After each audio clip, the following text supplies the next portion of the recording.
BCom part second के विद्यार्थियों का कॉरपोरेट अकाउंटिंग की क्लास में मैं राम स्वरूप भांभी सहायक आचार्य स्वागत करता हूं। प्रिय विद्यार्थियों, आज हम लाभांश के सामान्य नियमों जनरल रूल्स ऑफ डिविडेंड्स के बारे में अध्ययन करेंगे, जिसमें आप विभाजन योग्य लाभ, लाभांश वितरण से पूर्व लाभों में से घटाई जाने वाली मदें, विभाजन योग्य लाभ और शुद्ध लाभों में अंतर, लाभांश पर कर आदि बिंदुओं को हम सम्मिलित करते हुए इनका अध्ययन करेंगे। तो सबसे पहले जो हम लाभांश के जो सामान्य नियम हैं उनको लेते हैं। कंपनी अधिनियम 2013 के अंतर्गत लाभांश की घोषणा और भुगतान से संबंधित जो सामान्य नियम है वो निम्नानुसार है, जिसमें पहला नियम है कि अंशों पर लाभांश की दर हमेशा वार्षिक आधार पर होती है। जो अंश कंपनी ने वित्तीय वर्ष यानी लाभांश वर्ष के पूर्व में निर्गमित किए हो, उन पर संपूर्ण वर्ष का लाभांश देय होगा, चाहे विनियोगकर्ता ने इसे कभी भी क्यों न क्रय किया हो। किंतु ऐसे अंश जो कंपनी द्वारा वित्तीय वर्ष में ही निर्गमित किए हों, जैसे बोनस अंश, अधिकार अंश, सार्वजनिक निर्गम आदि, पर लाभांश आवंटन की तिथि से देय होगा। दूसरा कि लाभांश का भुगतान नगद में ही होगा। लाभांश के बदले अंशों का निर्गमन नहीं हो सकता। लाभांश हमेशा चुकता पूंजी पेड अप कैपिटल पर देय होगा। अग्रिम मांग और बकाया मांग पर लाभांश देय नहीं होगा। किसी सदस्य को देय लाभांश में से संचालक मंडल ऐसे राशि काट सकता है जो अंशों के संबंध में मांग अथवा अन्य कारण से बकाया हो। लाभांश केवल आयगत लाभों में से देय होता है। पूंजीगत लाभ जैसे प्रतिभूति, प्रीमियम खाता, समामेलन से पूर्व के लाभ, हरण किए गए अंशों के पुनर्निर्गमन से प्राप्त लाभ, पुनर्मूल्यांकन पर लाभ आदि को लाभांश वितरण में प्रयुक्त नहीं किया जा सकता। लाभांश दो प्रकार के हो सकते हैं, अंतिम लाभांश और अंतरिम, final dividend and interim dividend. अंतिम लाभांश अंतिम खाते बनाने के बाद दिया जाता है, जबकि अंतरिम लाभांश वर्ष के मध्य में अंतरिम लाभांश की घोषणा के बाद भी कंपनी इसका भुगतान करने के लिए बाध्य नहीं है। अंतिम लाभांश फाइनल डिविडेंड घोषित करने से पूर्व संचालक मंडल इसके लिए प्रस्ताव रखेंगे, जबकि अंतरिम लाभांश के लिए ऐसे किसी प्रस्ताव की आवश्यकता नहीं होगी। लाभांश पर कर सरकार ने फाइनेंस बिल 1997 से लाभांश की राशि के 10% के बराबर एक कर कंपनी पर लगाया है, जिसे निगम लाभांशकन कॉरपोरेट डिविडेंड डिस्ट्रीब्यूशन टैक्स कहते हैं। ऐसे लाभांश की राशि अंशधारियों के लिए करमुक्त होगी, लेकिन वित्त अधिनियम 2016 के अनुसार लाभांश वितरण कर की दर 20.3575% यानी 15% की दर को सकल बनाना प्लस 12% अधिभार प्लस दोनों के योग पर शिक्षा उपकर तथा 2% शिक्षा उपकर, 1% माध्यमिक एवं उच्च शिक्षा उपकर है। तो अंतरिम लाभांश और प्रस्तावित लाभांश पर कर की दर जो बनती है 20.35765% होगी। और यह प्रावधान केवल घरेलू कंपनियों पर ही लागू होता है। विदेशी कंपनियों को इस प्रकार के कर से मुक्त रखा गया है। अंतिम लाभांश का प्रस्ताव रखने पर निम्नलिखित प्रविष्टियां होगी: surplus DR to proposed dividend account to proposed tax on dividend account. अंतिम लाभांश की घोषणा करने पर कोई प्रविष्टि नहीं होगी, क्योंकि घोषणा पर कोई दायित्व उत्पन्न नहीं होता। किंतु जब इसका वास्तव में कंपनी भुगतान करती है इंटरिम डिविडेंड का, तो निम्नलिखित प्रविष्टि की जाती है: interim dividend account DR, tax on dividend account DR to bank account. वर्ष के अंत में अंतरिम लाभांश और लाभांश कर को आधिक्य में हस्तांतरित कर दिया जाएगा, और उसके लिए जो प्रविष्टि होगी वो surplus to interim dividend account to tax on dividend account. तो यह जनरल प्रविष्टियाँ जो है की जाएगी। अब आता है विभाजन योग्य लाभ।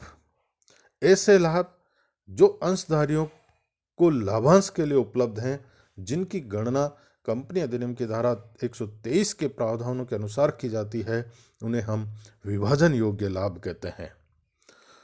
एक बात ध्यान रखें कि सभी लाभ जो होते हैं विभाजन योग्य नहीं होते हैं। इन लाभों की जो है गणना की जाती है वो निम्न प्रकार से कि सबसे पहले जैसे लाभांश के स्रोत, यानी कौन कौन से स्रोत हैं जहाँ से लाभांश के लिए विभाजन योग्य लाभ जो है लिए जा सकते हैं, यानी जिसमें है चालू वर्ष के आयगत लाभों से, दूसरा पूर्व वर्ष के बचे हुए आयगत लाभों से, तीसरा अंशतः चालू वर्ष के लाभों में से और अंशतः पूर्व वर्ष के लाभों से जो है लाभांश के लिए उपलब्ध होते हैं। चौथा है कि केंद्र सरकार या राज्य सरकार द्वारा दी गई गारंटी के अनुसरण में सरकार द्वारा लाभांश भुगतान हेतु प्रदान की गई राशि भी लाभांश के लिए उपलब्ध होती है, लाभांश के स्रोत में शामिल होती है। चालू वर्ष के लाभों में से दिए गए लाभांश पर किसी प्रकार का कोई प्रतिबंध नहीं है, किंतु यदि लाभांश संचयों में से दिया जा रहा है तो इसके संबंध में कंपनी अधिनियम के कुछ प्रतिबंध हैं जो निम्न प्रकार है। यानी गत वर्ष के लाभों में से पिछले वर्षों के लाभों में से अगर लाभांश दिया जाता है तो उसके ऊपर कुछ प्रतिबंध है, कुछ नियम हैं जो जिसमें है कि घोषित लाभांश की दर उस वर्ष के तत्काल पूर्ववर्ती 3 वर्षों में घोषित लाभांशों की दर के औसत से अधिक नहीं होगी, किंतु 3 वर्षों के औसत की दर का नियम तब लागू नहीं होता जब उस वर्ष के तत्काल पूर्ववर्ती 3 वर्षों में से किसी भी वर्ष में लाभांश की घोषणा नहीं की गई हो। यह नियम तब लागू नहीं होगा अगर पूर्ववर्ती वर्षों में अगर लाभांश घोषित किया गया है तो उनकी 3 वर्षों की औसत दर को लेंगे हम, और अगर लाभांश घोषित नहीं किया तो यह नियम लागू नहीं होगा। एकत्र लाभों में से निकाली जाने वाली राशि कंपनी की प्रदत्त अंश पूंजी और मुक्त संचयों के कुल योग के 10% से अधिक नहीं होगी। एकत्र लाभों में से निकाली गई राशि का उपयोग सर्वप्रथम उस वित्तीय वर्ष में हुई हानियों की राशि को अपलिखित किया या समाप्त करने हेतु की जाएगी और उसके पश्चात समता अंशों पर लाभांश की घोषणा के लिए उपयोग किया जाएगा।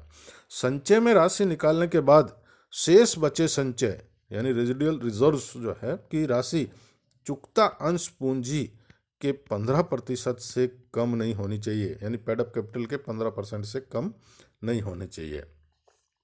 अगला जो बिंदु है हमारे यहाँ कि लाभांश वितरण से पूर्व लाभों में से निम्नलिखित राशियों को जो है घटाया जाएगा। तो लाभांश वितरण से पूर्व लाभों में से घटाई जाने वाली मदें, लाभांश की घोषणा के पूर्व प्रत्येक कंपनी को कंपनी अधिनियम की धारा 123 में उल्लिखित नियमों की पालना करते हुए निम्नलिखित मदों को लाभांश